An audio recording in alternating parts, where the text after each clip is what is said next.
कभी सुना है ये word shuttle system?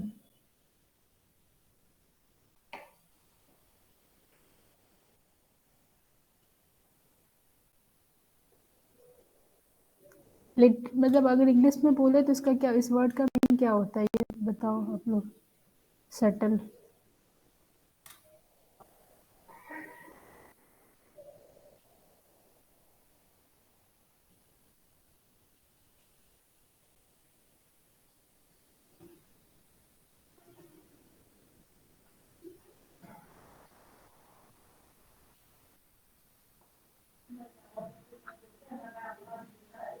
Ma'am cytoplasm से ईटीएस साइकिल में मतलब जो रिड्यूस्ड एनर्जी है उसको ट्रांसफर करने की काम आता है shuttle system.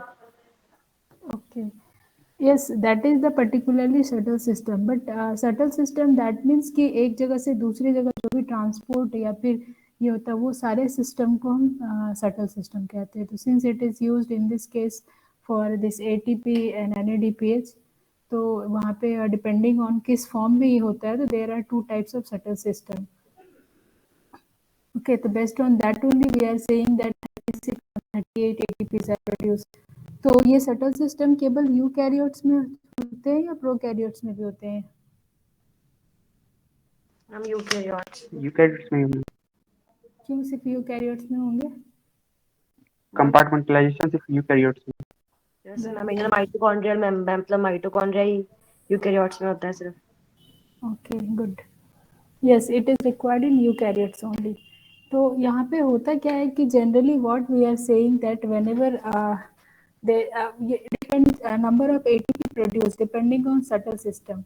Okay, there are two types of shuttle system. One is malate aspartate shuttle system and another one is the glycerol phosphate shuttle system. So both are there in the eukaryotic cell only, but depending on the cell कि कौन से cell में क्या होता है। तो generally जो muscle cells होते हैं वहाँ पे क्या होता है कि your this one glycerol phosphate shuttle system है, बाकी जगह पे आपको mitochondrial malate aspartate shuttle system होता है। दोनों के बीच में बेसिक डिफरेंस क्या है कि in case of malate aspartate shuttle system जो रहता है, this is just to discuss that it is just for the transport of this NADH produced in the cytoplasm. Cytoplasm में जो एनएडीएच प्रोड्यूस हुआ है, there is no pathway for oxidation of this shuttle in the cytoplasm. Pathway आपका कहाँ पे, that is inside the mitochondria only, क्योंकि mitochondria के अंदर ही आपका इलेक्ट्रॉन ट्रांसपोर्ट चेन होता है। तो ये जो एनएडीएच जो साइटोप्लाज्म में है, अगर इससे हमें एटीपी प्रोड्यूस करना है, then it should be transported inside the mitochondria. Okay, if you have to keep it like this, then no problem, then cell can keep it like this only. But ultimate goal of this Krebs cycle is to get ATP from this NADH, so it should be transported inside the mitochondrial membrane. तो ये किस वे में transport होता है, आपने पढ़ा होगा 12th में जो प्लाज्मा मेम्ब्रेन के बारे में। What are the specific properties of plasma membrane, उसकी खासियत क्या क्या होती है प्लाज्मा मेम्ब्रेन की? It is selectively permeable. Yes, it is semi permeable, selectively permeable. Okay, तो सेलेक्टिवली परमिएबिलिटी की वजह से क्या होता है कि दिस ऑल सेलेक्टिव होता है, it is very selective that all not able to cross this plasma membrane. तो यहाँ पे होता है जी NADH है, this is as such it is not permeable to the mitochondrial membrane. ये माइटोकॉन्ड्रियल मेम्ब्रेन को पास नहीं कर सकता, होता है ना, उसको पास करने के लिए that need some kind of transporter और सम पैसेज, तो वो माइटोकॉन्ड्रियल मेम्ब्रेन में प्रेजेंट नहीं होता है। That's why it should be converted into some other form. तो जो हम जनरली कहते हैं कि NADH should be transported inside the mitochondria, but that is not the case. NADH is not transported inside the mitochondria because this membrane is not permeable to NADH. So it should be converted in some other form, and that form is in that form it is transported. तो that is the reason कि आपका किसी case में होता है ना कि इस लास्ट क्लास में हमने डिस्कस किया था कि कुछ सेल्स होते हैं जिसमें कि 36 ATP होता है और कुछ में 32 ATP होते हैं, तो that is depending on shuttle system. तो actually that is depending on in what form this NADH is transported inside the mitochondria. अगर ये इस फॉर्म में ट्रांसपोर्ट होता है कि that is finally we are getting NADH, तो दैट मीन्स कि you will get 36 ATP। But in some cases what happens, यहाँ पे आपके साइटोप्लाज्म में NADH था, but finally it is converted into some other form and then output is your FADH. NADH की जगह पे वो क्या होता है, फाइनली FADH मिलता है उसको। तो वैसे केस में क्या होगा कि आपका नंबर ऑफ ATP कम हो जाता है, that is you are getting less number of ATP, because आपको पता है कि FADH से आपको लेस नंबर ऑफ ATP मिलता है कंपेयर टू NADH। यार ये लोग इतना इरिटेट करते, कभी टाइम पे नहीं आते हैं।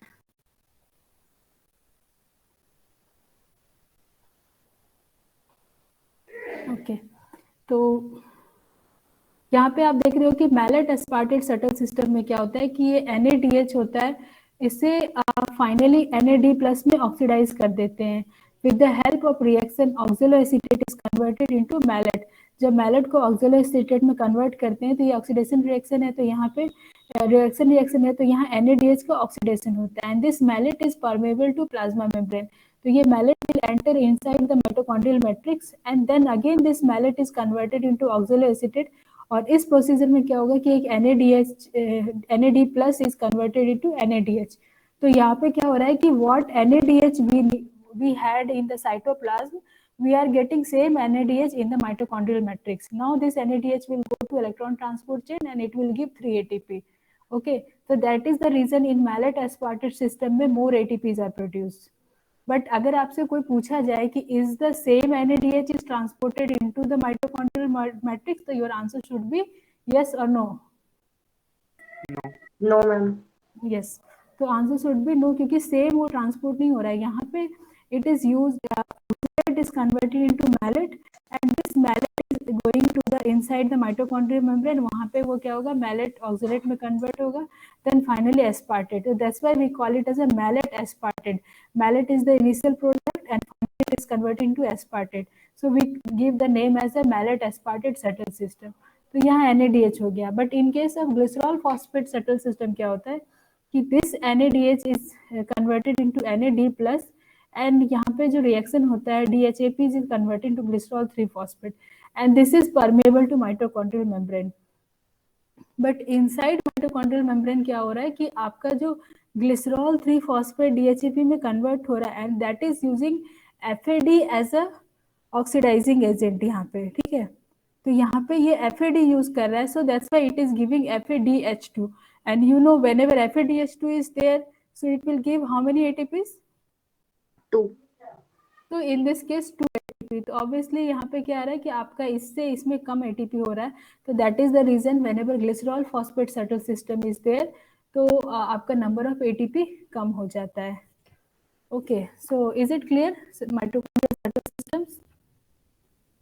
मैम एक क्वेश्चन पूछना था। हाँ बोलिए। मैम जो ब्रेन सेल और फ्लाइट मसल सेल्स होती है उसमें glycerol 3-phosphate shuttle system present होता है, तो मतलब उसमें 36 ATP प्रोड्यूस होगी, कम मतलब होती है मैलेट से। तो मैम ब्रेन सेल्स और फ्लाइट मसल सेल्स जो है उनको तो बाकी सेल्स से ज्यादा ATP चाहिए होता है फंक्शन करने के लिए, तो मैम उसमें मैलेट शटल सिस्टम प्रेजेंट क्यों नहीं है? क्योंकि वो ज्यादा ATP मतलब देगा।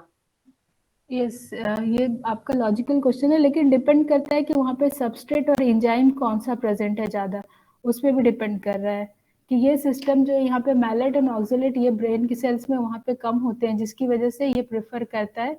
और ये रिएक्शन कंपेरेटिवली फास्ट है अगर हम मैलेट एस्पार्टेट की बात करें, तो यहाँ पे क्या एस्पार्टेट है, ऑक्सलेट मैलेट एंड देन ये कन्वर्ट हो रहा है। बट इन दिस केस क्या हो रहा है कि जस्ट एक स्टेप का रिएक्शन है, ग्लिसरॉल वो कन्वर्ट होता है और इस तरह से वो जल्दी जल्दी उनको मिल सकता है, ठीक है। और भी इसके रीजंस हो सकते हैं, मैं आपको एक बार चेक करके बताऊंगी ये, लेकिन जहाँ तक मुझे पता है कि दैट इज बिकॉज ऑफ जो वहाँ पे सबस्ट्रेट प्रेजेंट होते हैं ज़्यादा ग्लिसरॉल 3-phosphate, और ये रिएक्शन फास्ट है compare to this reaction, that's why they are using glycerol phosphate shuttle system. But मैं एक बार चेक करके नेक्स्ट क्लास में आपको फिर से एक्सप्लेन करूंगी ये। Yes ma'am. Okay, now coming to the electron transport chain. तो इलेक्ट्रॉन ट्रांसपोर्ट चेन है, जैसा कि इसका नाम है, इलेक्ट्रॉन का ट्रांसपोर्ट हो रहा है through the chain of reaction, so that's why we call it as electron transport chain. तो बेसिकली इसमें क्या होता है कि आपने जो भी आपका जो NADH FADH प्रोड्यूस हुआ है, so that should be used in the form of for the production of ATP। तो इस पे क्या है कि ये इनर माइटोकॉन्ड्रियल मेम्ब्रेन है, in that 4 type of proteins are embedded in this inner mitochondrial membrane, that we call it as a complex 1, 2, 3 and 4। तो depend करता है कि ये आपके कॉम्प्लेक्स में NADH और FADH अपना इलेक्ट्रॉन किस कॉम्प्लेक्स को डोनेट करता है, based on that only number of ATPs, how many ATPs are produce, वो डिपेंड करता है। ओके तो जब भी ये इलेक्ट्रॉन NADH किसी कॉम्प्लेक्स को हैंड ओवर करता है, तो that time what happens, due to some energy is there, to balance that energy, H plus is also transported from mitochondrial matrix to the inner mitochondrial membrane। आपको पता है कि mitochondrial membrane में 2 membrane होते हैं, outer membrane and inner membrane. तो these complex are embedded in the inner mitochondrial membrane। तो जब भी it is transferring electron, so they will pump electron to the this 2 membrane के बीच में जो स्पेस होता है वहां पे करते हैं। तो because of this what happens, there exist a potential difference. आप देख रहे हो कि यहाँ पे ज्यादा पॉजिटिव चार्ज हो जा रहे हैं और ऑब्वियसली यहाँ पे नेगेटिव चार्ज होंगे। तो whenever these two charges are separated, positive and negative, so there will be the potential difference. और जब भी पोटेंशियल डिफरेंस होगा तो सब energy will be conserve in that potential difference. So that energy only used for the production of ATP। तो आप directly ऐसा नहीं कह सकते हो कि NADH that is producing ATP। Okay NADH ATP से प्रोड्यूस नहीं करता है, that they are helping in the production of ATP। ATP production के लिए एक स्पेशल कॉम्प्लेक्स होता है, प्रोटीन होता है, that is enzyme, that is ATP synthase enzyme. तो ये क्या करता है, जो जब ये पोटेंशियल डिफरेंस क्रिएट हो जाता है, तो जब भी ये पोटेंशियल डिफरेंस की वजह से जो difference in energy is there, that energy is being used for the production of ATP, and that's why we call it as a oxidative phosphorylation। क्योंकि यहाँ पे क्या हो रहा था कि ऑक्सीडेशन हो रहा है, सारे मॉलिक्यूल्स का ऑक्सीडेशन हो रहा है, and because of that oxidation one potential difference is creating, and energy of that potential difference we are using for the production of ATP। तो इसमें हम देखते हैं, और इसको हम लोग केमी ऑस्मोटिक पोटेंशियल भी कहते हैं। Why we call it as a chemi-osmotic? Because of chemicals only one potential difference is creating between the two membrane. So that's why we call it as a chemi-osmotic potential या chemi-osmotic coupling reactions भी कहते हैं, क्योंकि electron transport chain के साथ आपका ATP synthesis coupled होता है, तो that's why we call it as a chemi-osmotic coupling reaction। अब इसमें क्या होता है कि जो आपका कॉम्प्लेक्स 1 है, so NADH is giving its electron to the complex 1। तो कॉम्प्लेक्स 1 में क्या होता है कि इसमें आपका FMN एक होता है, फ्लेवोप्रोटीन होता है, and then series of iron sulphur protein है। सो ये कॉम्प्लेक्स 1 क्या करता है, whatever electron it is getting from NADH, it is transferring to the ubiquinone, and this ubiquinone we call it as a mobile electron carrier. क्योंकि ये सारी चीजें जो होती है ना, कि ये आपके मेम्ब्रेन में फिक्स्ड होते हैं, सारे कॉम्प्लेक्स 1, 2, 3, 4 जो है वो मेम्ब्रेन में फिक्स होते हैं, लेकिन आपको इलेक्ट्रॉन ट्रांसफर करना है फ्रॉम कॉम्प्लेक्स 1 टू द, इसके बाद जो यहाँ पे आपका ATP सिंथेज एंजाइम है वहां तक इसको पहुंचना, सॉरी कॉम्प्लेक्स 4 तक पहुंचना है। तो इस इलेक्ट्रॉन का कैरियर का काम कौन करता है, तो that is done by ubiquinone. So that's why we call it as a mobile electron carrier. So this will receive electron from complex 1 and transfer it to the complex 3। और जब ये रिएक्शन होता है, इलेक्ट्रॉन का transfer होता है, तो that time it is transporting 4H+ ion to the inner mitochondrial inter membrane space जो होता है वहां पे ये 4H+ को ट्रांसफर करता है।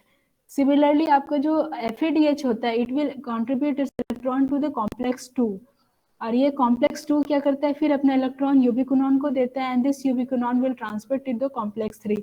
But important point to notice here is that in this case there is no H+ transfer. मतलब यहाँ जब इलेक्ट्रॉन का ट्रांसफर हो रहा है, तो there is not sufficient energy to pump H+ ion from this matrix to the inter membrane space, वहाँ पे इतना सफिशिएंट एनर्जी प्रोड्यूस नहीं होता है। ओके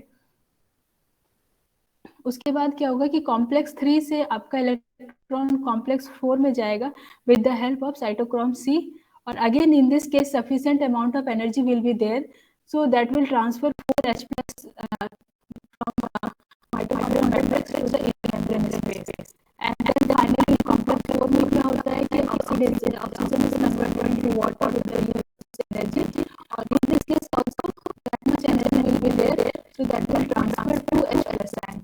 तो all together क्या हो रहा है कि पूरे साइकिल में 10H+ का ट्रांसफर हो रहा है।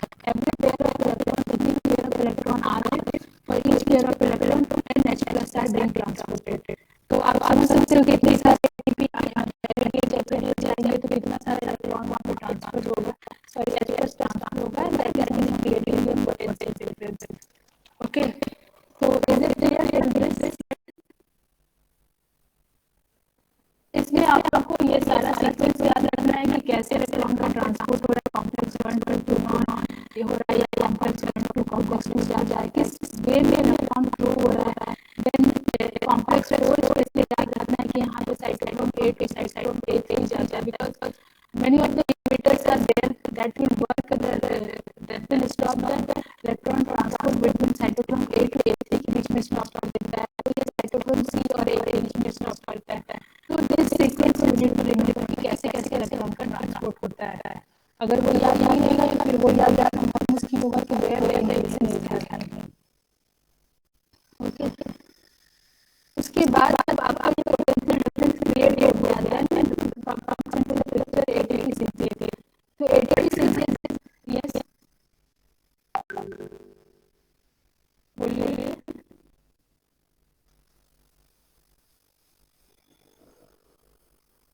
Why osmotic coupling osmosis के बीच में water के osmosis लगता है water के लिए वो ऑस्मोसिस होता है, लेकिन यहाँ पे ये कहते हैं ना पोटेंशियल, जब भी कोई डिफरेंस हो जाता है, मतलब क्या कहते हैं पोटेंशियल डिफरेंस होता है, तो वहाँ पे हम वो हाइड्रो को ऑस्मोटिक प्रेशर के लिए हो जाता है, लेकिन यहाँ पे केमी यूज करेंगे बिकॉज ऑफ केमिकल वो पोटेंशियल डिफरेंस आ रहा है, that's why we are using this osmotic word. But ऐसा नहीं है कि osmotic word only for water के लिए यूज होता है, that is use for high to low potential difference को शो करने के लिए। Thank you.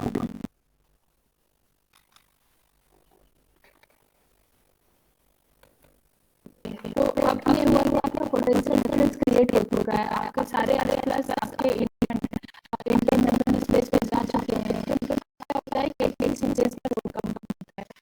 ये एंजाइम जो होता है प्रोटीन के whatever it is consist of two part, one is that which is located in the mitochondrial membrane, ये जो मेम्ब्रेन होता है उसमें वो बचा हुआ रहता है, and after that I call it as it hanging, ये जो मेम्ब्रेन स्पेस होता है, सॉरी माइटोकॉन्ड्रियल मैट्रिक्स होता है उसमें वो हैंग करता रहता है, और ये दोनों कनेक्टेड होते हैं with the help of one stop. Okay, तो क्या होता है कि इस एंजाइम के बीच में वो लेग स्ट्रक्चर होती है, जब भी इसको सफिशिएंट एनर्जी प्रोवाइड हो जाता है because of this potential difference, so that time it will rotate and pore is created, and through this pore only all H+ from this between space will go back to the matrix.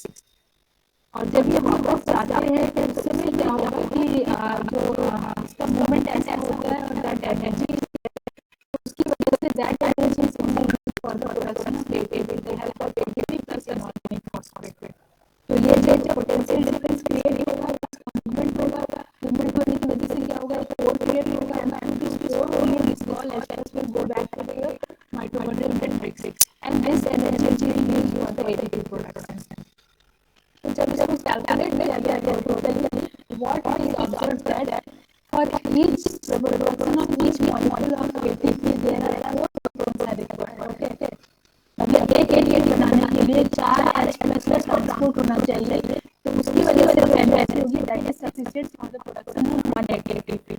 So now you know that for NADH के लिए कितना H+ produce होगा, 12 और 10। अभी हमने देखा NADH है, यहाँ पे 4 है, 4 + 2, क्योंकि कॉम्प्लेक्स में कोई H+ ट्रांसपोर्ट नहीं होता है, इट इज टोटल 10, राइट। और FADH के लिए कितना होगा,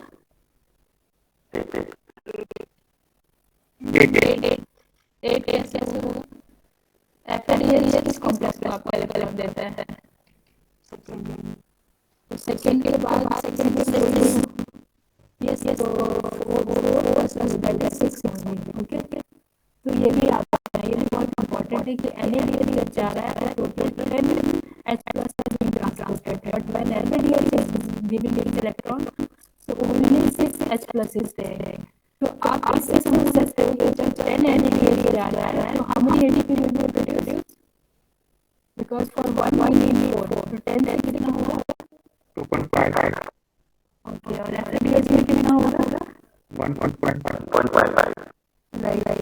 बट हम लोग बोलते क्या है कि NaBH में कितना होता है और FADH से ग्रो होता है। ओके, तो एक्चुअली क्या क्या क्या है कि इसको राउंड फिगर कर दिया 10.5 is considered as 3 and 1.5 is considered as 2। But अगर किसी ने से मान लो कि आप बाई वगैरह में ले रहे हैं, किसी ने पूछा कि how many ATPs are produced by the oxidation of one molecule of NaDH, so your answer should be 2.5. Okay, and then it is 2.5, but in round figure we consider as a 3, क्योंकि आप जितने भी formula के या standard तो वहाँ पे जो आपका ATP कैलकुलेशन होता है that is 1.5 and 1.5 and you will be getting 30 and 32 ATP। कभी ये कंफर्म किया कि वन फोकस मॉलिक्यूल से 30 and 32 ATP प्रोड्यूस हो रहा है, ऐसा केस मिला है कभी?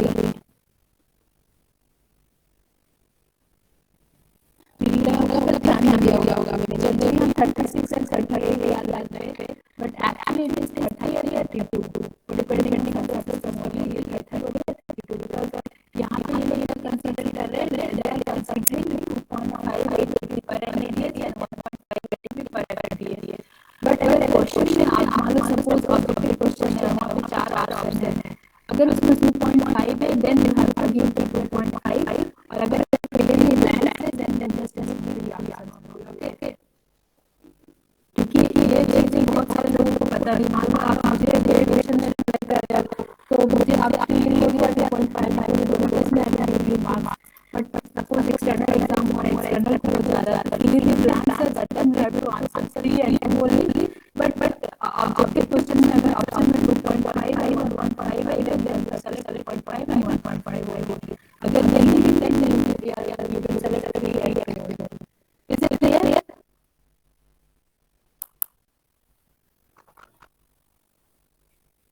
Is it clear or not? कितना So it is about oxidation से final ADH production। उसके बाद एक और इम्पोर्टेंट टर्म आता है that is called uncoupling protein. ये भी आप लोग कई जगह पे आपको मिलेगा कि व्हाट इज अनकपलिंग प्रोटीन और थर्मोजेनिक। तो अब इसमें होगा कि hibernating animals are there, they will be having fat deposit in their body और वो 6 मंथ हाइबरनेटिंग कंडीशन पे चले जाते हैं कोल्ड कंडीशंस पे, राइट। तो उनकी बॉडी में क्या होता है कि जो ब्राउन फैट इसमें से फैट होते हैं there is special type of fat we call it as brown fat and why we call it as brown fat because they will be having higher number of mitochondria. तो उनके case में क्या होता है और hibernating animals और even small baby के case में क्या होता है कि उनका बॉडी होता है that is not like our body to maintain temperature general environment. Cold में भी आपने देखा होगा कि गर्मी में ठंडा हो जाती है लेकिन आपका नॉर्मल बॉडी टेम्परेचर कितना रहना चाहिए, कितना रहता है normal body temperature 95 degree of Fahrenheit. Yes, तो 95 नहीं रहता है, 37 डिग्री कहते हैं और 97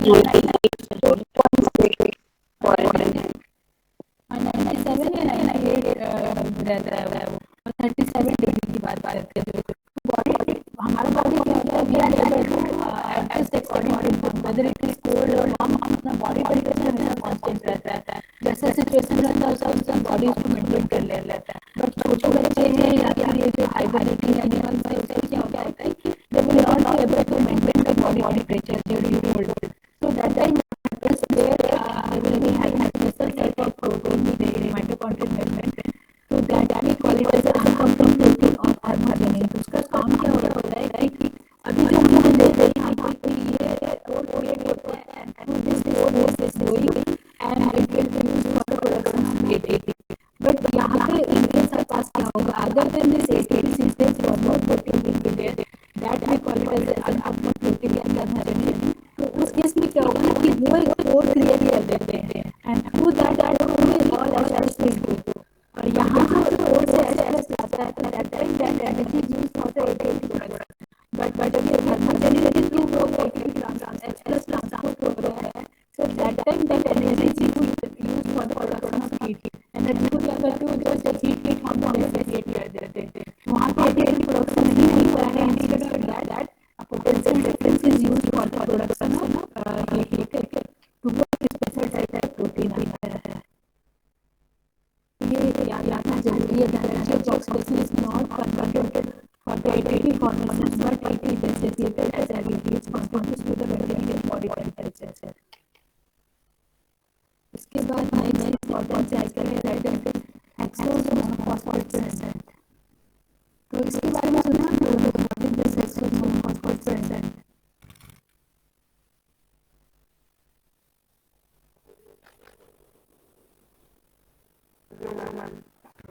Okay. So this is basically known as the alternative pathway for oxidation of glucose. Alternative pathway का मतलब है कि glucose का normally oxidation glycolysis से होता है, but it can happen through the excess monophosphate also in some cases. तो क्यों इसकी जरूरत पड़ती है, what is significance of this special pathway is that it is required for the oxidation of NADPH and lysine phosphate and lysine phosphate. तो NADPH क्या है ये?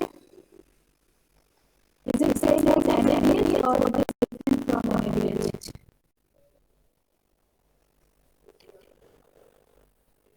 NADH. Okay, chemically same but location wise potential किया होगा। okay. NADH का full form क्या होता है?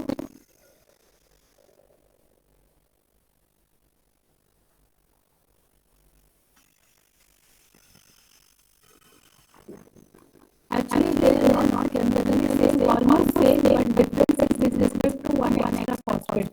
जब हम दोनों के स्ट्रक्चर में देखते हैं तो NADH के लिए एक class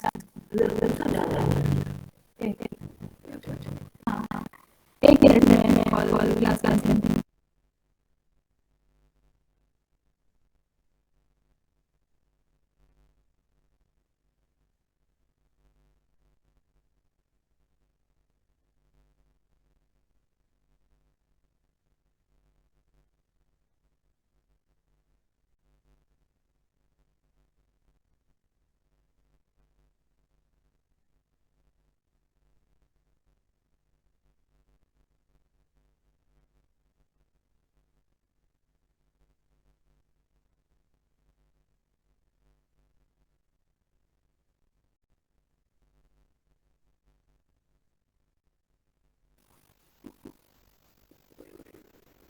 Okay, so when we see the structure, it is only there is a difference with respect to this phosphate group. And then it is क्या होता है कि extra phosphate होता है, that's why this P is here. Okay. और location wise also yes, you are right. Location wise also there is a difference. NADH का role होता है that is mostly in case of catabolic system. Okay, जहाँ पे भी catabolism होता है वहाँ पे NADH is used for oxidation reactions, whereas NADH is used for the anabolic processes. और जनरली ये देखा है कि जितने भी anabolic processes are there they are happening inside and catabolic processes are there inside the mitochondria और inside the mitochondria या फिर क्लोरोप्लास्ट को अंदर में ऑर्गेनेल के अंदर में रहते हैं। तो that's how also you can say that there is difference with respect to their position also. Okay, तो ये डिफरेंसेस अभी तक अपने जितने भी साइकिल्स पढ़े तो हमने क्या यूज किया, NADH यूज किया, नॉट NADPH। तो हेक्सोस मोनोफॉस्फेट का एक इम्पोर्टेंट रोल होता है, this is used for the production of NADPH and NADPH is used for the many of the anabolic processes. वो हम देखेंगे जैसे फोटोसिंथेसिस में ऑल NADPH यूज करता है। दूसरा इम्पोर्टेंट इसमें बाय प्रोडक्ट है that is the ribose phosphate. So what is the use of this ribose phosphate where it can be used? Ribose क्यों इम्पोर्टेंट है हमारे बॉडी के लिए? फॉर्मेशन पा रहे हैं DNA RNA formation of nucleotide. तो अभी तक जो भी आपने साइकिल देखा होगा उसमें क्या है कि ग्लूकोज ऑक्सीडेशन में ग्लूकोज बन रहा है, whatever we are having that is in the form of glucose, but for RNA and DNA we need lipases. So that is the main precursor molecule for this. This is very important thing, and third important thing that is the ribose phosphate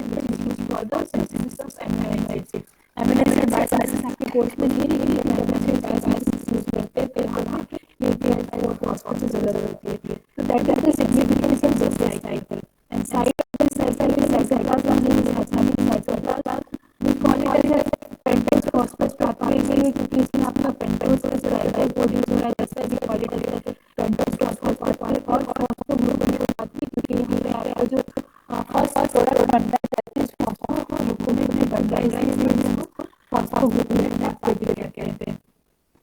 As this is chemical development, just have to understand like glycolysis system, two phases, one is oxidative phase and another is non-oxidative phase.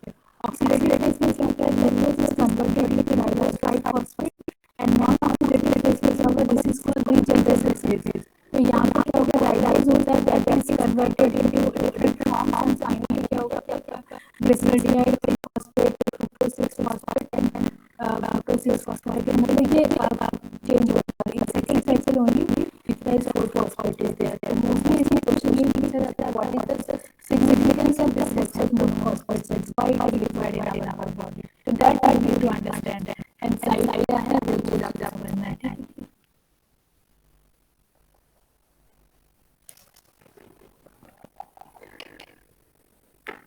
तो यहाँ तक clear है.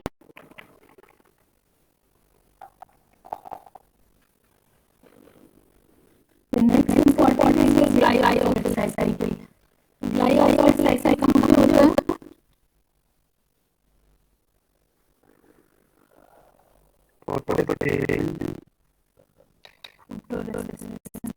Photoresist वो different हो जाता है, ये इसको हम C3 साइकिल पे कहते हैं क्योंकि यहाँ पे जो आपका प्रोडक्ट बनेगा फाइनली ये वो कार्बन का बनता है. तो this is mostly found in case of microorganism and plant usually एजाइटिक सीड्स होते हैं उसमें होता है एंड इसमें ये पाया जाता है. तो इसमें क्या होता है कि आपका जो एसिटाइल कोएंजाइम होता है that will combine with phosphorus acetate and finally like citric cycle only इसमें isocitrate बनता है. But after this what happens, this isocitrate is converted into succinate and glyoxylate और this will again further regeneration is also acetate. तो यहाँ पे succinate बेटा बन जाता है. This succinate again enters into the website cycle. तो यहाँ जो enzymes is mega acetate and isocitrate is very important and that very important role क्योंकि बाकी सारी एंजाइम होते ही है but in case of cyanosis this is lacking and that is the reason we are not able to update this cycle. तो इस cycle का significance क्या हो जाता है कि आप यहाँ पे देख रहे हो कि इसमें ओवरऑल जब साइकिल की बात करें तो इसमें क्या होता है कि 2 molecular pesticide coenzymes and production इस तरह से हमने ग्रेप साइकिल में क्या देखा था, वहाँ पे only one pesticide coenzyme is used but in this case we can use 2 molecules of pesticide coenzyme.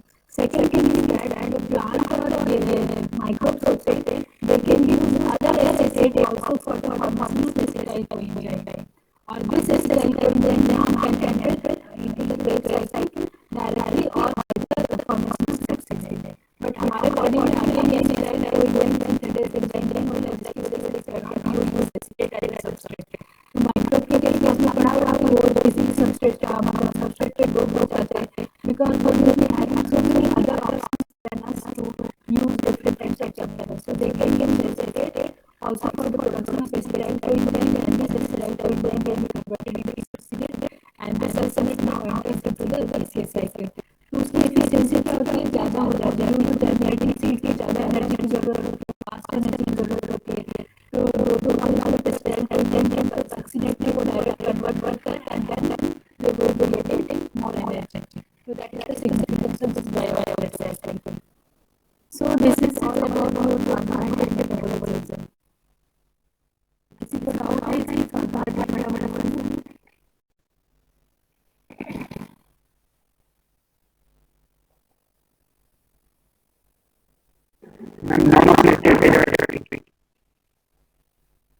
Non-oxidative phase में क्या होता है कि आप ये देख रहे हो कि एक तरह से ये कॉम्बिनेशन रिएक्शन कह सकते हैं कि यहाँ पे आपका ये राइबोज 5-phosphate है.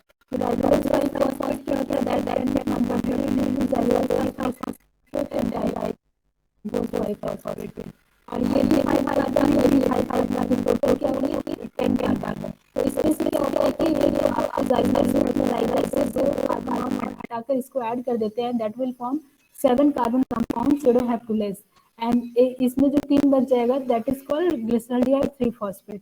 अब अगेन ये क्या हो रहा है कि इसमें से 3 मॉलिक्यूल को हटा के इसको इराइथ्रोज बना देते हैं और ये 3 कार्बन इसमें ऐड करके इसको फ्रुक्टोज बना देते हैं and now this erythrose and xylose जो कि 5 + 4 9 हो जाएगा.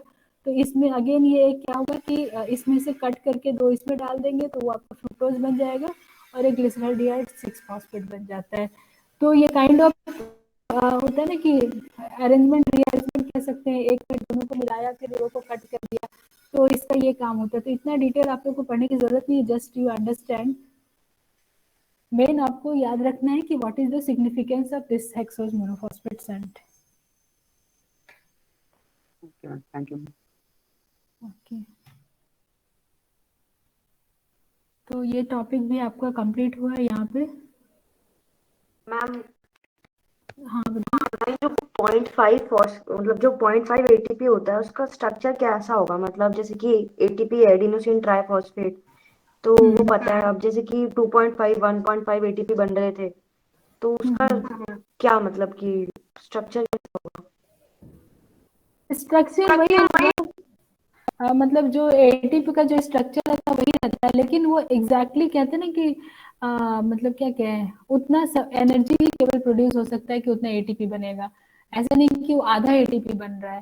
वो कहने का मतलब है कि सिर्फ उतना एनर्जी बन रहा है कि सिर्फ आधा एटीपी बन सके, और सब मिलाकर ही होता है। इसीलिए इस कंफ्यूजन को दूर करने के लिए उसको राउंड फिगर बना दिया गया कि 3 एटीपी प्रोड्यूस हो रहा है, क्योंकि आधा एटीपी तो प्रोड्यूस हो नहीं सकता है आपका, जब भी प्रोड्यूस होगा पूरा एटीपी प्रोड्यूस होगा। Yes ma'am. तो इसी इसी के लिए उसको ऐसे कन्वर्ट कर दिया गया है। इसलिए जनरली इसी को कंसिडर किया जाता है कि बट यहाँ पे just we are talking in terms of energy, so that much energy is only produce that can produce 2.5 ATP. But actually आपको पता है कि उतना ही तो एटीपी नहीं होगा, अगर होगा तो आइदर ये 2 प्रोड्यूस करेगा या फिर 3 प्रोड्यूस करेगा, बीच में जो 0.5 वाला एनर्जी होगा that will be wasted only. Theoretically you need to understand that that much energy is only produced which can give only 2.5 number of ATP। ठीक है, आधा एटीपी नहीं प्रोड्यूस होता है, मतलब उतना एनर्जी उतना ही रहता है कि वो आधा एटीपी प्रोड्यूस हो सके, बट ऐसा होता नहीं है, वो और एनर्जी यूज करके वो 3 ही प्रोड्यूस कर देता है। Okay ma'am. Okay, then with this we'll finish this chapter and class also. Second half में I will try to take class, but बाद में बोलूँगा क्लास लेंगे, कर ले नहीं पा रहे हैं, तो आज का